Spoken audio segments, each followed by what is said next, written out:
चलो तो अब इंटीग्रेशन बेसिक स्टार्ट करते हैं, ठीक है, क्योंकि अगला चैप्टर में यूज करने वाले हैं हम लोग।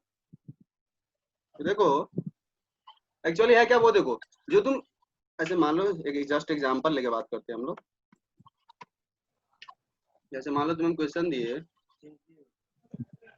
x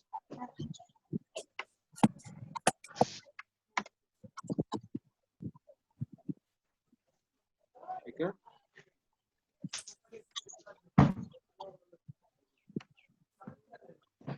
हमें इसको इंटीग्रेट करना है। सब लोग को सिंबल पता है, dx कर देते हैं, x के रिस्पेक्ट में इंटीग्रेशन करना है, dx t के रिस्पेक्ट में करना है तो dt, क्योंकि x में लिखा हुआ है तो dx। इसको हमें क्या करना है इंटीग्रेट, इसको हमें क्या करना है इंटीग्रेट। इंटीग्रेशन का सिंबल सब लोग को पता है, ऐसा होता है। इसको इंटीग्रेट करना है, कितना आएगा आंसर, सब लोग बोलो।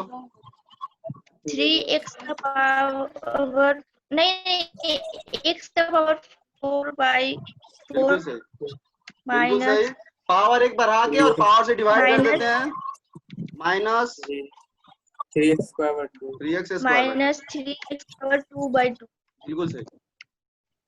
और चूंकि इसमें लिमिट का वैल्यू नहीं दिया हुआ, लोअर लिमिट अपर लिमिट नहीं दिया हुआ है, लोअर लिमिट अपर लिमिट दिए होता तो क्या करते, एक बार अपर पुट करते, एक बार लोअर पुट करते और फिर घटा देते। वो फुली पता होगा सब लोगों को।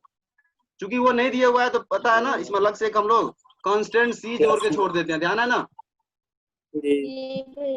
कांस्टेंट ऑफ इंटीग्रेशन बोलते हैं इसी को। तो यहाँ ध्यान देना, बताना क्या चाह रहे हैं। तुम x क्यूब माइनस 3x को इंटीग्रेट किए तो कितना आया, ये वाला है। मान लो इसको कुछ हम बोल दिए, एक सेकंड को fx बोल दिए या px, जो भी बोलना बोल लो, ये मान लो fx है। और इंटीग्रेट करना करके अपने पास नया एक्सप्रेशन है, वो क्या हो गया gx। मान लो ये तुम्हारा fx, ये gx। तुम इसको इंटीग्रेट किए तो क्या आया, ये आया। यानी ये वाले को जब हम इंटीग्रेट किए, यानी पहले वाले एक्सप्रेशन को जब इंटीग्रेट किए तो दूसरा वाला एक्सप्रेशन, राइट हैंड साइड वाला एक्सप्रेशन अपने पास आ गया, ठीक है।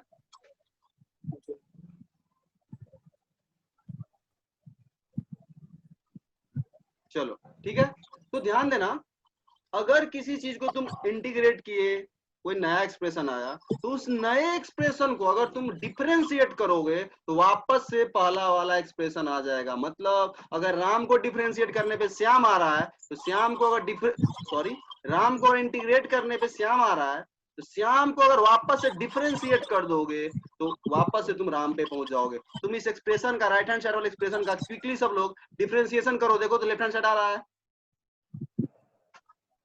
मनुष्य भी डायरेक्टली भी कर सकते हो। x4 का क्या हो जाएगा, 4x क्यूब, 4 खत्म हो जाएगा, x क्यूब आ जाएगा, आ रहा है ना। तो इसका मतलब ये पता चला कि डिफरेंशिएशन और इंटीग्रेशन एक दूसरे का रिवर्स प्रोसेस है। रिवर्स कुछ ऐसा कि 4 में 2 जोड़ दो तो 6 आ रहा है, और 6 में वापस से 2 सब्ट्रैक्ट कर दो तो 4 आ रहा है। तो बोलते हैं एडिशन और सब्ट्रैक्शन एक दूसरे का रिवर्स प्रोसेस। उसी तरह का डिफरेंशिएशन और इंटीग्रेशन एक दूसरे का इनवर्स प्रोसेस बोला जाता है, रिवर्स प्रोसेस जो भी बोलते। तो इसका मतलब क्या हुआ, कोई भी फंक्शन को तुम्हें इंटीग्रेट करने को बोला जा रहा है, इसका मतलब क्या हुआ कि तुम हमें एक ऐसा फंक्शन ला के दो जिसको डिफरेंशिएट करने पे वो एक्सप्रेशन आ रहा हो। समझ लो क्या बोल रहे हैं। अगर हम तुमसे पूछ रहे हैं ऐसा कुछ भी दे करके इंटीग्रेशन, मान लो बोले तुमसे इंटीग्रेशन ऑफ cos x क्या आता है। अभी हम फॉर्मूले पे नहीं जा रहे हैं, बेसिक मतलब पे जा रहे हैं। फिर आएंगे, फॉर्मूला का लिस्ट तो अपने पास है ही। cos x, इसे तुम्हें इंटीग्रेट करना है x के रिस्पेक्ट में। फॉर्मूला ही मत बोलना, सब याद हो भी तो बेसिक से भी सोच रहे हैं। हम बोले cos x का इंटीग्रेशन बताओ क्या आएगा, तो इसका मतलब हुआ तुम हमें ऐसा एक्सप्रेशन बताओ जिसको डिफरेंशिएट करो तो कितना है cos x। तुम्हें पता है साइन का डिफरेंशिएशन cos होता है, साइन आंसर, इसका आंसर साइन हो जाएगा। तो ऐसे तुम अगर होगा फॉर्मूला तुम्हें याद कभी नहीं भी रहेगा या मिस हो रहा है, तुम क्रॉस चेक कर सकते हो। तुमसे बोला गया इंटीग्रेशन cos x क्या हो रहा है, तुम कंफ्यूज हो रहे हो, sin x होता था या माइनस sin x होता था, तो तुम वापस से जो तुम्हारे मन में आ रहा है उसको डिफरेंशिएट करके चेक करो कि वो आ रहा है या नहीं। तो उल्टा दोनों मैच करता है, ये ध्यान रखना, बहुत इंपॉर्टेंट पॉइंट है। इसलिए आप देख रहे हो क्या लिखे हुए हम, ये एंटी डेरिवेटिव डिफरेंशिएशन का एंटी प्रोसेस है, ये उल्टा प्रोसेस है। तुमसे हम बोले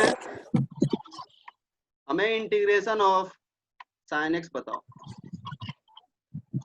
तो इसका मतलब ये हम तुमसे पूछना चाह रहे हैं, हमें एक ऐसा एक्सप्रेशन बताओ या फंक्शन बताओ जिसको डिफरेंशिएट करें तो sin x आ जाए। क्या होगा इसका आंसर, बोलो तुम लोग। Minus cos. क्यों किए? क्योंकि तुम्हें पता है अगर इधर माइनस कॉस लेंगे तभी तो इसको डिफरेंशिएट करेंगे, तो कॉस का माइनस साइन होगा, फिर माइनस माइनस प्लस होगा।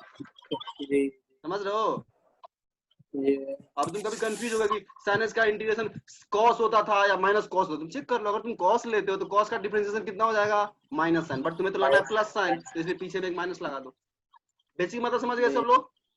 तो इससे कभी फायदा क्या होता है, तुमसे कभी कोई इंटीग्रेशन क्वेश्चन दिया, 4 ऑप्शन दिए हुआ, इंटीग्रेशन ऑफ ये इज इक्वल टू, तुम इंटीग्रेट नहीं कर पा रहे हो तो ऑप्शन से डिफरेंशिएट करके देख लो कि आ रहा है कौन किस ऑप्शन में। ये भी तरीका काम करता है कभी कभी, समझ लो। अगर तुम हम बोले इसका integration is equal to, option में 4 फंक्शन दिए हुए, तुम इंटीग्रेट नहीं कर पा रहे हो, मान लो तुम इंटीग्रेशन नहीं लगा पा रहे हो या ठीक नहीं कर रहा, कैसे सॉल्व होगा? ऑप्शन से जाओ, कौन सा डिफरेंशिएट करना जनरली आसान होता है, टफ क्वेश्चन में कितना भी एक्सप्रेशन डिफिकल्ट हो, डिफरेंशिएट करना रिलेटिवली इजी होता है। तुम इंटीग्रेशन के क्वेश्चन को डिफरेंशिएशन से चेक करके ऑप्शन लगा सकते हो। बाकी चलो आगे बढ़ते हैं, ये बता दिए जस्ट आइडिया, इसको क्लियर करते हैं हम, ठीक है, और आगे बढ़ते हैं। चलो अब सीधा सीधा हम आने वाले हैं, यानी पूरे चीज को एक लाइन में लिखना चाहे तो हम ऐसा कुछ लिखेंगे कि कोई फंक्शन अपने पास fx है, उसको तुम इंटीग्रेट किए,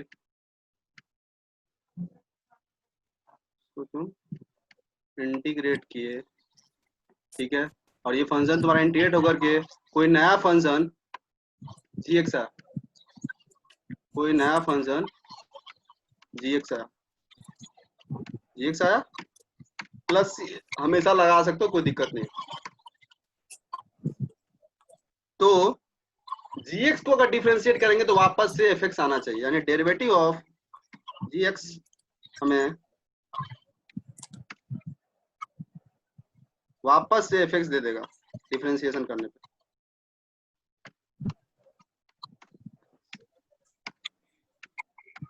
तो यहाँ ध्यान देना, fx को इंटीग्रेट किए तो gx आया, तो इसे बोला जाता है gx is the integral of fx, मतलब fx को इंटीग्रेट करने पे gx आ रहा है, तो इसलिए टर्म लिखा पे इंटीग्रल।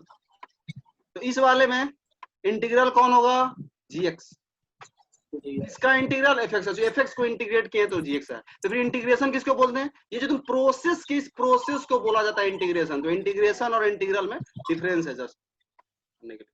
इंटीग्रेशन इस प्रोसेस को बोला जाता है, और जो तुम्हारे पास फंक्शन फाइनल है उस फंक्शन को बोला जाता है इंटीग्रल। उसी तरह डिफरेंशिएशन के प्रोसेस को बोला जाता है, और फाइनली डिफरेंशिएट करके जो तुम्हारे पास आंसर है उसको बोला जाता है डेरिवेटिव। जस्ट ये मतलब टर्म है, यूज लोग एक ही सेंस में कर लेता है, ठीक है, बट तुम्हें पता होना चाहिए डिफरेंस है। चलो ठीक है, ये हो गया तुम्हारा खत्म। अब आ जाओ सीधा सीधा स्टैंडर्ड फॉर्मूले पे, टाइम अपने पास 5 मिनट है। क्विकली लिख लो इस चीज को, ये वाले पॉइंट को लिखना, इंटीग्रेशन वाले पॉइंट को, और इसका इंटीग्रेशन ये है, तो इसको क्लियर करते हैं हम।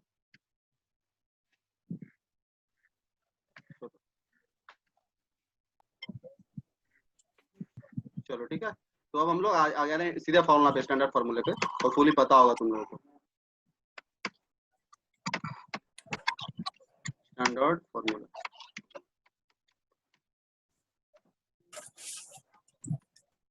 सबसे पहला x का पावर n का इंटीग्रेशन, क्विकली बोलते चलो तुम लोग, लिखना पड़ेगा क्या? x का पावर n का इंटीग्रेशन कितना होता है, x का power n plus 1 upon n plus 1 plus arbitrary constant of integration plus c लगाते जाना, अगर लिमिट नहीं दिया हुआ तो प्लस c लगा देना, वो पता है सब लोगों को, ठीक है। वैसे हम फॉर्मूला लिखवाए हुए थे किसी, लेकिन हमको ऐसा ध्यान लगा, ठीक है, तो कहने का बहुत ज्यादा मतलब है नहीं, sin x का बता ही दिए, cos x का बता ही दिए, और e का पावर x का वही हो जाएगा। log x का डिफरेंशिएशन 1/x होता है, बट log x का इंटीग्रेशन करोगे तो ठीक में नहीं आने वाला, बाय पार्ट्स लगाना पड़ेगा, नया कंसेप्ट लगाना पड़ेगा मैथ्स का। देख लो, log x का डिफरेंशिएशन तो पढ़ लिए, बट इंटीग्रेशन के लिए तुम्हें नया कंसेप्ट पढ़ना पड़ेगा।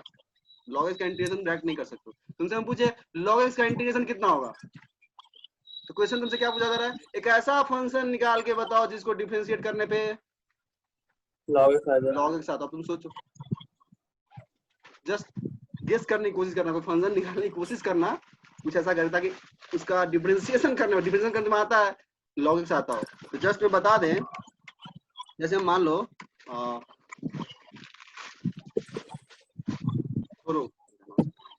हम भी कहाँ भटक जाते हैं, उस पे नहीं जाना, तो इसमें आने वाला नहीं वैसा इंटीग्रेशन। ठीक है, चलो तो ये फॉर्मूला हो गया। तुम्हें 4-5 फॉर्मूले मोस्टली आने वाला है फिजिक्स में।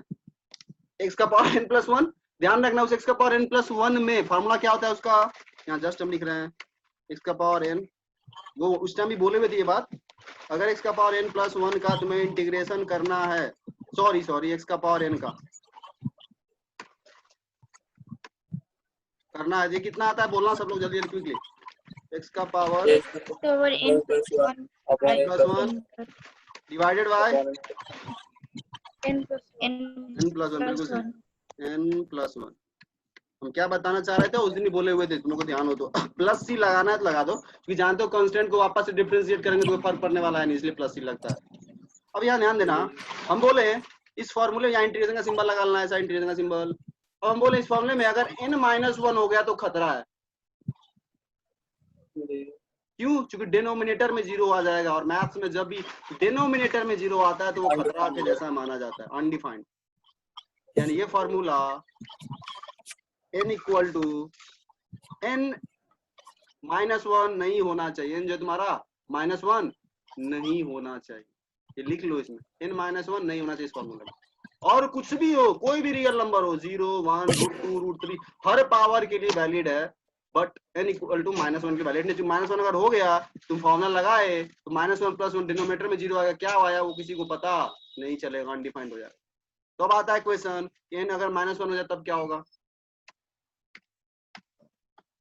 n अगर -1 हो जाए तब क्या होगा। इस फॉर्मूले में n-1 पुट करो लेफ्ट हैंड साइड में, x का पावर -1, x का पावर -1 कितना हो जाएगा 1/x, और 1/x dx में निकालना है, इसको इंटीग्रेट करना है, सिंबल भी जैसे हम लिख ही देते हैं यहाँ पे, इसको में इंटीग्रेट करना है। तो भाई इंटीग्रेट करना है तो गेस करो, एक ऐसा फंक्शन बताओ जिसको डिफरेंशिएट करने पे कितना आता हो, ये आ जाएगा log x हो जाएगा। तो तुम्हें वो अगर आइडिया होगा ना, तुम कभी कभी क्या होगा फॉर्मूला भूल भी रहोगे तो तुम ऐसे लिंक करके याद आ जाएगा तुम्हें फॉर्मूला, इसलिए वो वाला हम बता दिए तुम्हें log x। तो -1 के लिए ध्यान रखना वो फॉर्मूला नहीं लगाना, -1 जब होगा तो 1/x हो जाएगा, उसका इंटीग्रेशन log x प्लस कोई constant c।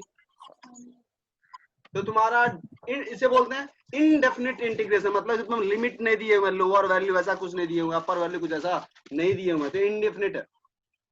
Indefinite integration, definite में कुछ नया नहीं होता है, फाइनल आंसर में कुछ नहीं करना तुम्हें, एक बार अपर वैल्यू पुट कर देना है। मान लो यहाँ 2 से 4 दिया रहता सपोज इंटीग्रेशन, 2 से 4, तो इसी फंक्शन में एक बार x का वैल्यू 4 ले लेते, log 4 + c माइनस घटा देते 2 पुट करके, डिफरेंस आंसर हो जाता, डिफरेंस आंसर हो जाता।